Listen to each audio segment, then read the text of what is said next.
একবার পুজো দিলেই নাকি পূর্ণ হয় মনস্কামনা। নৈহাটির বড় মায়ের 5 অলৌকিক ক্ষমতা যা জানেন না হয়তো অনেক মানুষই। নৈহাটির বড় মা সম্পর্কে এই 5 তথ্য জানলে অবাক হতে বাধ্য আপনিও। জানেন বড় মা আসলে কিসে সন্তুষ্ট হন? জানুন, নৈহাটির বড় মার অলৌকিক ক্ষমতা আছে। প্রচণ্ড জাগ্রত, সমস্ত অসম্ভবকে সম্ভব করতে পারেন তিনি। আর সেই কারণেই সকলে মাথা ঠেকান বড় মার পায়।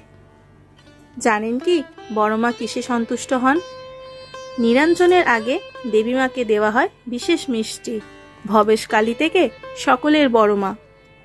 বড় মা সম্পর্কে এই 5টা অজানা তথ্য জানেন না অনেক মানুষই। এই মন্দিরে নাকি একবার পুজো দিলেই মনস্কামনা পূর্ণ হবে আপনার। বড় মার নামের সাথে জড়িয়ে রয়েছে হাজারো মানুষের আবেগ। আর এই প্রতিমার উচ্চতা 14 ফুট, মানে বিরাট বড় আকারের ঠাকুর। কিন্তু নৈহাটির বড় মার এই অলৌকিক ক্রিয়াকলাপও তার উচ্চতাকে হার মানায়।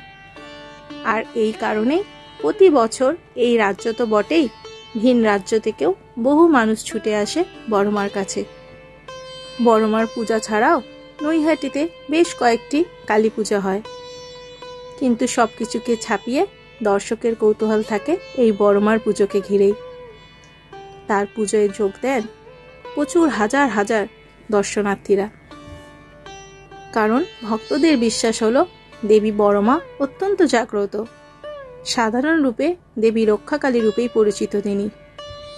তার সেই রূপ যেন অগণিত ভক্তের কাছে আক্ষরিক অর্থে বাস্তবোচিত হয়ে উঠেছে। নৈহাটি স্টেশন থেকে পশ্চিমে ঋষি অরবিন্দ রোড ধরে গঙ্গার দিকে কিছুটা এগোলেই বড় মার মন্দির, যেটা নতুন তৈরি হয়েছে। আর এই বড় মার পুজোর সঙ্গে জড়িয়ে রয়েছে এক অজানা ইতিহাস। বড় মার নামকরণের কারণ হলো এই ইতিহাসই তার অগণিত ভক্তের কাছে জানান দেয়। কথিত আছে নৈহাটির বাসিন্দা ভবেশ চক্রবর্তী তার বন্ধুদেরকে নিয়ে একবার নবদ্বীপে গিয়েছিলেন ভাঙা রাস দেখতে। আর সেখানে প্রতিমার আকার দেখে তিনি ঠিক করেছিলেন বাড়িতে একই ধরনের মূর্তি তিনি নিয়ে আসবেন আর তার পুজোও করবেন। সেই মতনই চক্রবর্তী বাড়িতে সেই পুজো শুরু হয়। কিন্তু প্রতি বছর প্রতিমার আকৃতি বৃদ্ধির ফলে বাড়িতে এই পুজো করা আর সম্ভব হয়নি। তাই ঋষি অরবিন্দ রোডের পাশেই এই প্রতিমা বানিয়ে পূজা করার চল শুরু হয়। এলাকার প্রবীণদের দাবি বড় মার মূর্তির উচ্চতা প্রায় 14 ফুট। যদিও এই ব্যাপারে ভিন্ন মত রয়েছে। অনেকের মতে যা 22 ফুটেরও প্রতিমা, যার নির্মাণ কাজ শুরু হয় লক্ষ্মী পূজার পরদিন থেকেই। শুরুতে এই কালীর নাম ভবেশকালী থাকলেও অলৌকিক ক্ষমতার কারণে ভক্তদের কাছে বড় মা নামে পরিচিত হন দেবী। বড় মার কাছে একবার পুজো দেওয়ার আশায় বহু দূর থেকে ছুটে আসে হাজার হাজার মানুষ এই নৈহাটিতে। কিন্তু জানেন কি বড় মা আসলে কিসে সন্তুষ্ট হন? হাজার হাজার মানুষের কাতর আর্তনাদ শোনেন বড় মা। কালী পুজোর দিন দর্শনার্থীদের ভিড় সেটা প্রমাণ করে দেয়। অনেকের আবার বিশ্বাস গণ্ডি কেটে বড় মার কাছে মনের আর্তনাদ জানালে সেই মনস্কামনা মা পূর্ণ করবেই। তাই গঙ্গায় স্নান সেরে ভেজা কাপড়েই গণ্ডি কাটে হাজার হাজার ভক্ত। বিশেষ করে কালী পুজোর দিন কয়েক লক্ষ ভক্ত গণ্ডি কাটে এই বড় মার কাছে। তাদের ইচ্ছে পূর্ণ হলে ভক্তরাই গড়িয়ে দেন মাকে অলংকার। এইভাবেই আজ কয়েক কেজি গহনার অধিকারী হয়ে উঠেছেন নৈহাটির বড় মা। স্থানীয় সূত্রে জানা যায় আগে ঋষি অরবিন্দ রোডের ধর্মশালা মোড়ে পুজো হতো রক্ষাকালী, এবং পুজো শেষে গভীর রাত্রে প্রতিমা বিসর্জন হতো। পরবর্তীকালে সেই পুজো বন্ধ হয়ে যায়। পরে নদিয়ার জুট মিলের কর্মী ভবেশ চক্রবর্তী এই কালী পুজোর প্রচলন করে। নৈহাটির অন্যান্য কালী প্রতিমার চেয়ে এই প্রতিমার উচ্চতা অনেক বেশি হওয়ায় তার নাম বড় মা।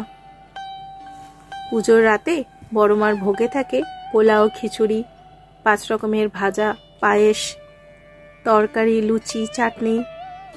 বিসর্জনের আগের দিন দেবীকে লাড্ডু ভোগ দেওয়া প্রচলিত। আর যা আজও হয়ে আসছে। বৈশাখী প্রথম অমাবস্যাতে বড়মার মন্দিরে অন্নকূট উৎসবও হয়ে থাকে। জেনে রাখা ভালো, বড়মার পুজোয় কিন্তু কোনোদিন চাঁদা তোলা হয় না। গত বছর 2000 কেজি চালের পোলাও ভোগ নিবেদন করা হয়েছিল বড়মাকে। সারা বছরই বড়মার নিত্য পুজো হয়ে থাকে। কালী পুজোর দিন থেকে শুরু করে পরপর 4 দিন দেবীর বিশেষ পুজো হয়। প্রত্যেক দিনই আলাদা আলাদা ভোগ নিবেদন করা হয় মাকে। নৈহাটিতে সবার প্রথমে বড়মার মূর্তি বিসর্জন হয়।